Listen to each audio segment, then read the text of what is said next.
I'm Ladasha. I'm an attorney, a speaker, and an author. And today I'm going to give you 3 tips on how to make 2019 one of your best years yet. Part of my job as an attorney is to give people sound legal advice. However, part of my purpose in life is to take that gift and use it to give people sound advice about how to live a better life. So what do I mean when I say sound advice? I am talking about 3 qualities. 1, is it good advice? Is it sensible? And does it get you the results that you need? And so why should we listen to sound advice in 2019? Well, it's really important. First of all, your life is precious. And when you're getting the wrong advice, that leads to destruction. And we don't have time for that. So let's get into these tips. One of the main issues that keeps us from living out our best life every year is, yes, you guessed it, money problems.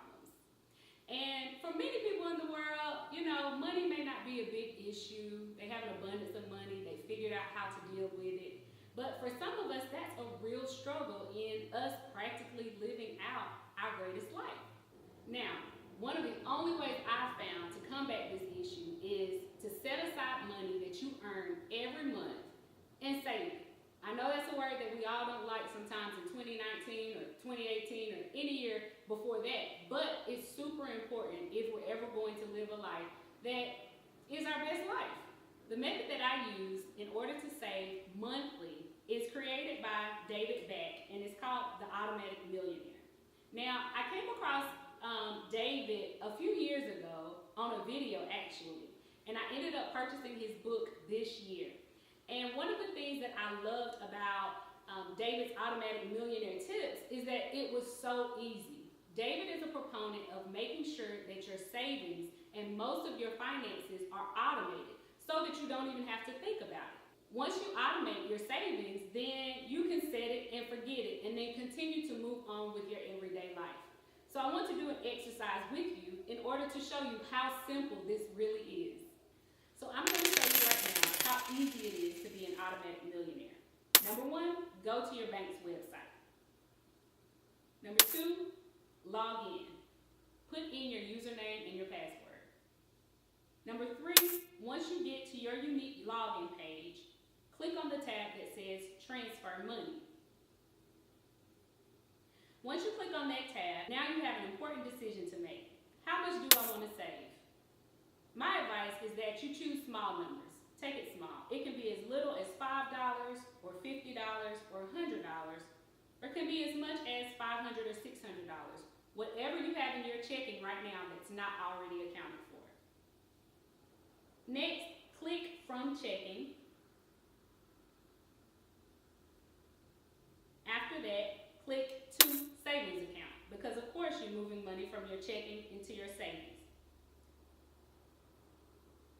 Now, in order to use David's principle, frequency is what becomes extremely important. You want to click a frequency of monthly. So if right now you're thinking, hey, all I have is $5 that I can save per month and not think about it. I want you to literally, and I mean this, go through the steps that I just gave you, put $5 automatically into your savings account each month. What will happen is, as you begin to see your savings account grow, you will then be like, I'm a believer in this method. And then you can move from $5 to $6, or maybe you can spare $10 a month, or who knows, maybe $100 or more, and you go from there. This principle that David uses in The Automatic Millionaire is literally the principle that I use in order to save for my household even today. And when I first started with the principle, I was not saving the amount that I save today. It was much smaller, but I grew over time. So to recap, point number 1, in 2019, if we're going to live an amazing year, then we have to rein our finances in. I introduce you guys to David Beck, who is the author of The Automatic Millionaire. And it is David's process that I have used to this day in order to ensure that my finances and my savings, once I set it, I can't forget it. On to point number 2. Tip number 2. If you want to live an amazing life in 2019, look at what's already working. What are the 1 to 3 things in your life that are giving you the best results now, and engage with those things more? So for example, what relationships are working really, really well? What did you read this year that really touched your heart? And maybe you forgot about the principles, and you might need to take a look at them again and put them back into place. What habits are working well for you right now? What are those 1 to 3 things that really worked for you in 2018? Don't let those things go. So for example, I sat down and thought about the 1 to 3 things that worked really well for me in 2018. So 2018 for me was one of the years of a lot of highs and a few lows. I had some twists and I had some turns. And there was one relationship that stood so consistent throughout, and that was with my best friend. She and I have been best friends since we were 7 years old. And in 2019, I'd actually like to continue to take our friendship to the next level because she was such a consistent force in a really tough year for me. Also, I thought about the podcasts that really made a difference in my life this year. One of them was by Malik, the current owner of Curlbox. She has a podcast called the My Taught You podcast. And in this podcast, she talks about everything from entrepreneurship to how to schedule your day, and she even has some tips about how to increase your love life. She talks about so many things that are relevant to living a very great life. If you know Malik, one of her principles in life is just to be excellent.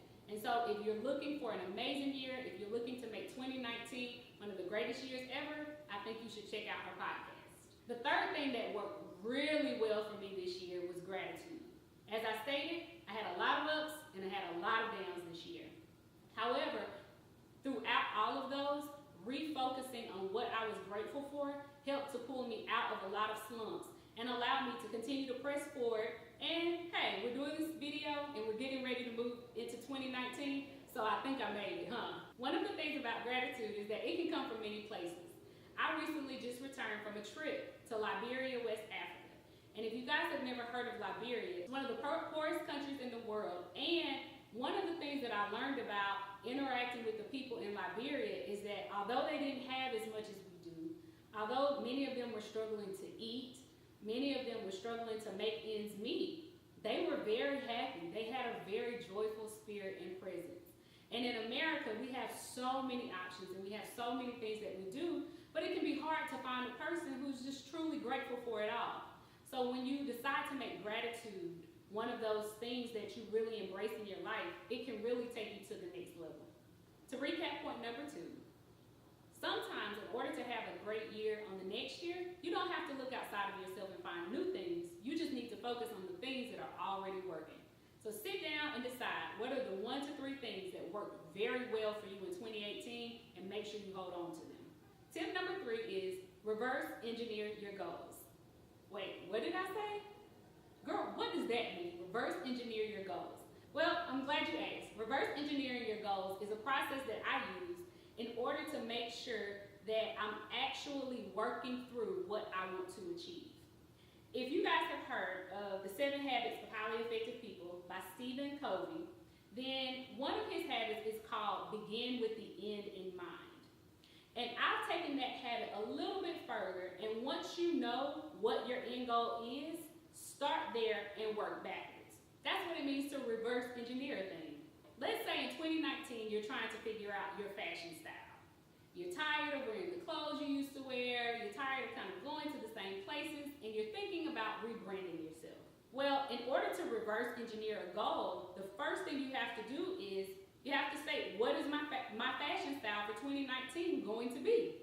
So for me, I'm an attorney, and my profession is extremely conservative. But as you can tell from today, I have a little glam side to me.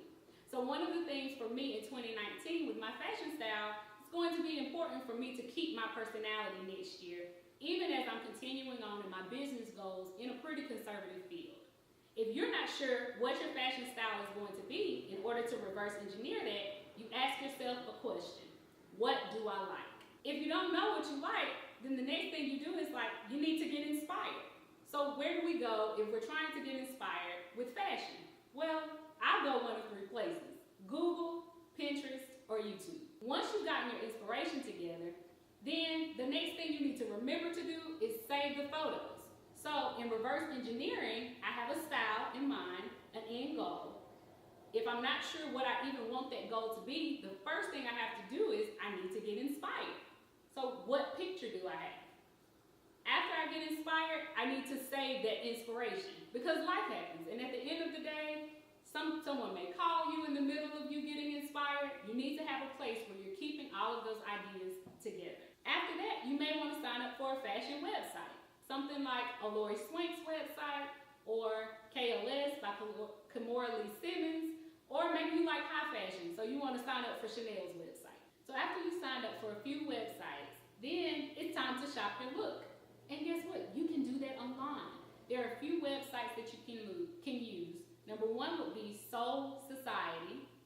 You literally go on the site, look at the pictures that they have, and there's a button underneath each picture that says Shop Now.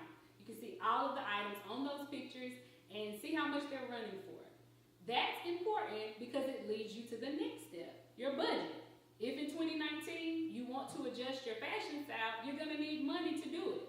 When you shop your look online, you can get a good budget down and know what you need to do before you do the final step in setting your new fashion taste for 2019, which is to go shop. So if you reverse engineer that, you start with your inspiration on the back end and then you come forward to shop. For many of us, when we think, hey, my goal is to do A, we go directly to the source. So if I want to change my fashion style for 2019, I'm going directly to the stores. Well, that can be very frustrating, so we reverse engineer it. So some of you may be watching this video and thinking, wow, that sounds like a good idea, but number one, the first tip in the video was about saving my money, so where am I going to get the extra money from? Well, one of the ideas that you could do is you could sell your old clothes in order to make room or a budget for your new clothes. But let's say that's not a big deal for you. Let's say you have your budget down and you're good at saving and you already have the money set aside for getting a new wardrobe in 2019. Well, I would also encourage you to consider donating a lot of your old clothes, because while you may be looking to move into something new, there is someone who is where you were and they would love to have those items of clothing for this Christmas season. So don't forget about the holidays and don't forget about the giving spirit, because all of it works together. So to recap, in this video, I've given you 3 practical ways to make 2019 one of your best years ever. If you have any questions, remember to email me at info@lindasha.com, and don't forget to like and subscribe to this channel. All right, guys, until next time, bye. And unfortunately, we don't have a crystal ball